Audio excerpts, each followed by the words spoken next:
भगवान शंकर जी रामायण के प्रधान आचार्य हैं। रामचरित्र का वर्णन 100 करोड़ श्लोक में शिव जी ने किया है। शतकोटि प्रविस्तरम, रामायण के 100 करोड़ श्लोक और उनको संक्षिप्त में कौन कर सकता है। तो हरि अनंत, हरि कथा अनंता।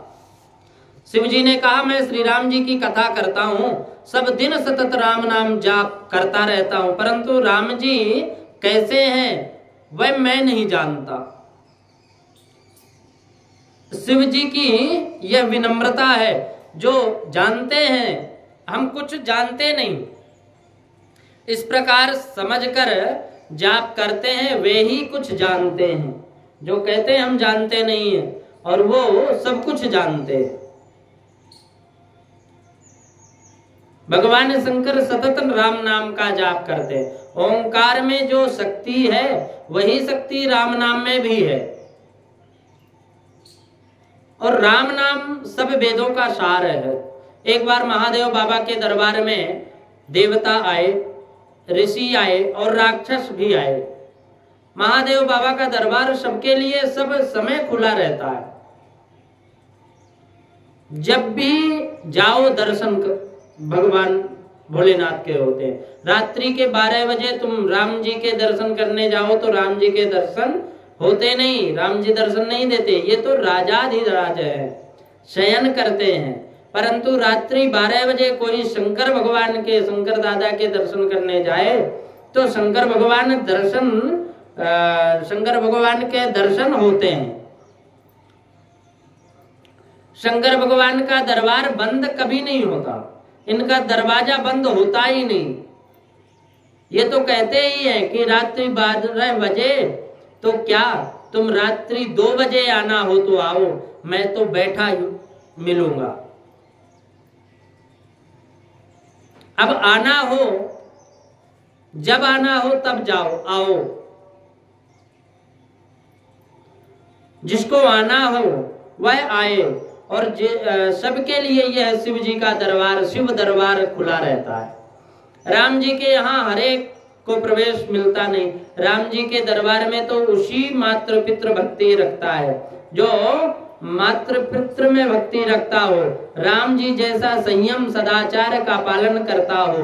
राम जी के द्वार पर हनुमान खड़े रहते हैं और उनकी आज्ञा के बिना कोई अंदर प्रवेश नहीं कर सकता।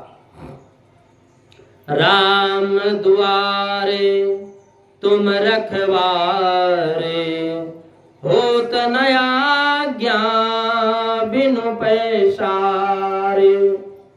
राम जी के दरबार में प्रवेश मांगने वाले ऐसे हनुमान जी पूछते हैं कि तुम मेरे राम जी जैसा बंधु प्रेम रखते हो, मेरे राम जी की मर्यादा का पालन करते हो, पर स्त्री को माता के समान देखते हो। राम जी की मर्यादा पालन करे उसी को राम दरबार में प्रवेश का अधिकार मिलता है। हनुमान जी सबको अंदर जाने नहीं देते। ये श्री कृष्ण की दरबार की कथा अलग है। कन्हैया कहते हैं कि मेरे यहाँ आना है तो नाक में बाली पहननी पड़ेगी, साड़ी भी पहननी पड़ेगी। मेरे दरबार में आना हो तो गोपी बनकर आओ। शिव जी का एक ही दरबार ऐसा है जो चाहे वहां जा सकता है। भगवान शंकर तो आशुतोष है, सरलता से ही रीझ जाते हैं।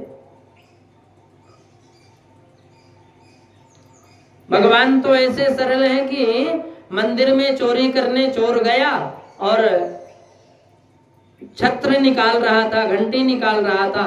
उसने देखा भगवान के ऊपर पैर रख करके शिवालय में और घंटी को चुराने लगा और भगवान प्रसन्न हो गए।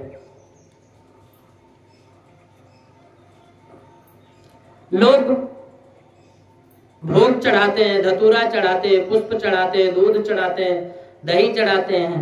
तू तो धन्य है जो तू तो पूरा शरीर ही मेरे को चढ़ा दिया। मांग तुझे क्या चाहिए। चोर को कहते हैं भगवान भोलेनाथ। ऐसे आशुतोष भगवान शिव जी के दरबार में हरेक को प्रवेश मिलता है।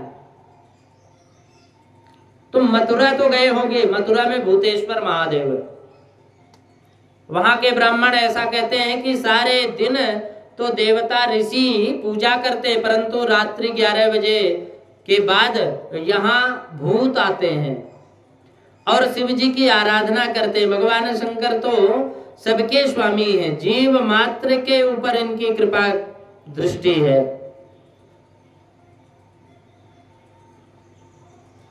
शिव जी का दरबार सबके लिए ना खुला होता तो बेचारे भूत प्रेत कहाँ जाते।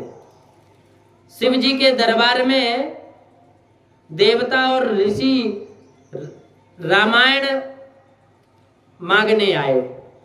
शिव जी के दरबार में देवता और ऋषि रामायण मांगने आए। वहां राक्षस भी आए। उन्होंने कहा महाराज हमको रामायण पाठ करना है, सो आप हमको रामायण दे दो। राक्षस भी रामायण पाठ करते हैं, परंतु आजकल के मनुष्य रामायण का पाठ करते नहीं।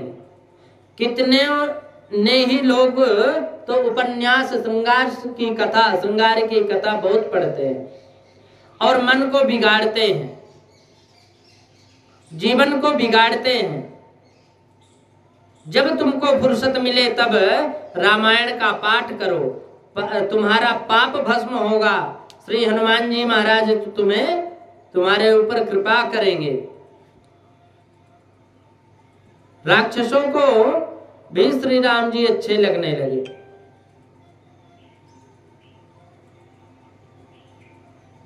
राक्षसों को भी श्री राम अच्छे लगने लगे। राम जी का वर्णन देवता और ऋषि ही करते हैं, ऐसा नहीं है। राक्षस भी भगवान का प्रशंसा करते हैं। रावण भी श्री राम जी का वखान करता है। यह प्रसंग पहले आ चुका है कि राक्षसों को भी रामायण रुचिकर है, वे भी रामायण का पाठ करते हैं। सब मिलकर भगवान नीलकंठ के पास आए और कहा कि महाराज हमको रामायण दो।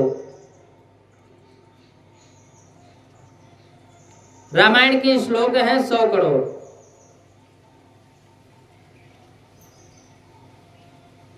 और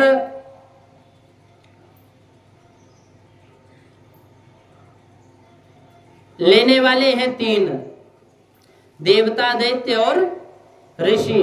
शिव जी ने श्लोक का समान बंटवारा किया और हरेक के भाग में 33 करोड़ 33 लाख 33,333 श्लोक आए।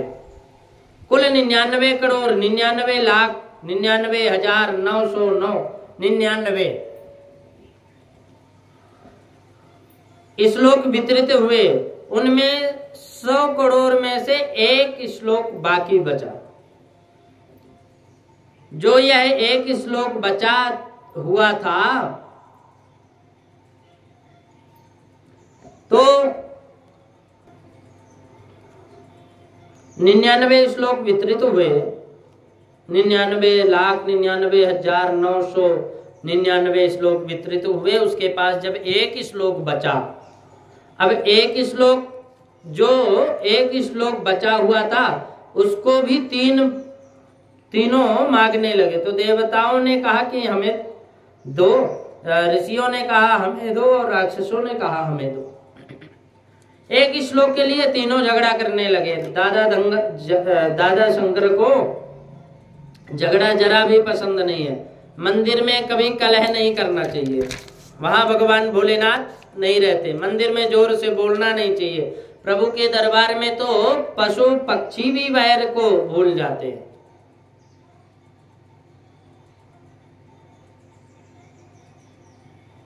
मंदिर में जोर से कभी नहीं बोलना चाहिए। प्रभु के दरबार में जो पशु पक्षी भी बैर को भूल जाते हैं और प्रेम के साथ बैठते हैं। मालिक को झगड़ा पसंद नहीं है, भगवान भोलेनाथ को झगड़ा पसंद नहीं है। कितने लोग मंदिर में जाकर के अपना पद ऊंचा करते हैं। मंदिर में सबको प्रेम से देखो,